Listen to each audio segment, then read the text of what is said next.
Thank you again for joining me. I'm Pat Kiernan. This is Pat's Papers. We do this every weekday morning, going through the nation's newspapers to find some of the highlights for you.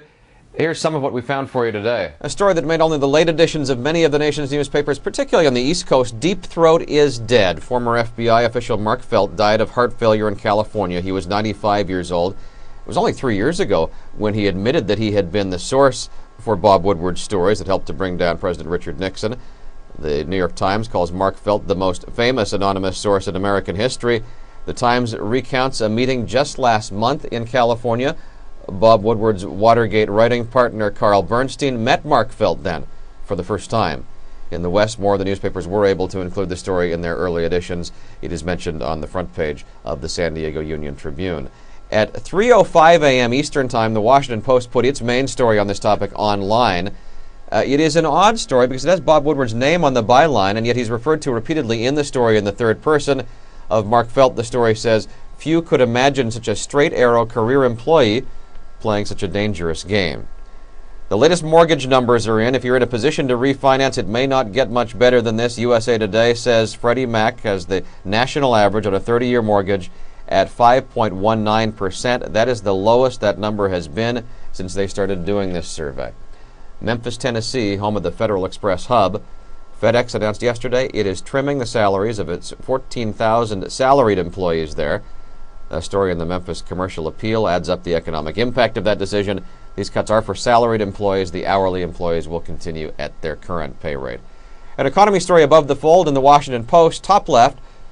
President-elect Barack Obama and congressional Democrats are in discussions over an economic stimulus package which would include $850 billion in new spending and tax cuts over the next 2 years.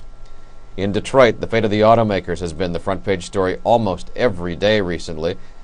The Detroit Free Press was reporting this morning that a bankruptcy filing by at least one of the automakers is increasingly likely. GM and Chrysler did get a boost, though, from President Bush this morning, who said he is stepping in with a bailout to try to prevent the companies from failing.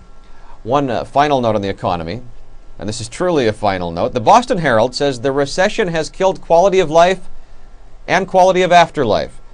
Bay Staters find themselves cutting corners when burying loved ones, sometimes resorting to selling off burial plots to make ends meet. To San Francisco, the gay community, according to the Chronicle, is protesting that President-elect Barack Obama has decided to invite Rick Warren to deliver the inaugural prayer. Warren is the pastor known for being a major force in the vote on Proposition 8, which eliminated the right of gay people to marry in California. To Minnesota, where the Senate race has gotten even closer. Just 2 votes now separate Democrat Al Franken and Republican Norm Coleman. The Star Tribune says the tightest of margins resulted from the state canvassing board working its way through challenged ballots. It's clear now that this will drag on well into the new year. The man who's been called the father of the religious right is dead. Paul Weyrich was 66 years old. The Milwaukee Journal-Sentinel reporting on the Wisconsin native who had been in poor health for years. Weyrich coined the phrase moral majority. The New York Post with a second day of coverage on the decision by Entourage star Jeremy Piven to drop out of his Broadway run. The Post has a highly skeptical tone to its story again today, with the doctor claiming that he has eaten so much sushi in recent years but he's got a serious case of mercury poisoning now. But the story in the Post says Piven had told friends who visited him backstage recently that he was bored out of his mind doing performances of Speed the Plow every night. The New York Times was first to report on a decision to put Operation Santa on hold. It happened suddenly this week. The post office decided sexual predators might be able to exploit its traditional program of sharing letters to Santa with the public. The idea is that people help kids whose parents don't have the money. The post office will try to remake this program so names can be removed from the letters. Then the post office will deliver the gifts without revealing the child's address. Also on the front page of the Times, a follow-up on the $50 billion investment fraud. There are some people who actually made a lot of money with Bernard Madoff over the years. At least they had made some money. But the Times says there is recent legal precedent for making those who happen to get out of a Ponzi scheme early to put their money into some sort of pool so that everybody could get a little bit back. An interesting story in the Las Vegas Sun on the way nuclear waste is to be stored in Nevada's Yucca Mountain. The headline asks the question, is this science or science fiction? The story opens up with a description of an elaborate plan to not lock nuclear waste inside barrels. It would be put deep inside Yucca Mountain, and then 100 years from now, robots would seal the stuff off to prevent contamination. but the story cites opponents who say, too bad none of these things exist.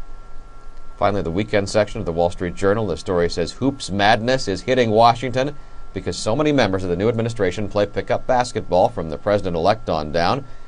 Barack Obama has called his the best basketball-playing cabinet in American history. And that's our report for today. I'm Pat Kiernan. Thanks for being with us today. We do this every weekday, and you can always go to patspapers.com where you will find the rundown of the stories we featured today and links you can click on to get to the individual newspapers where those stories were published.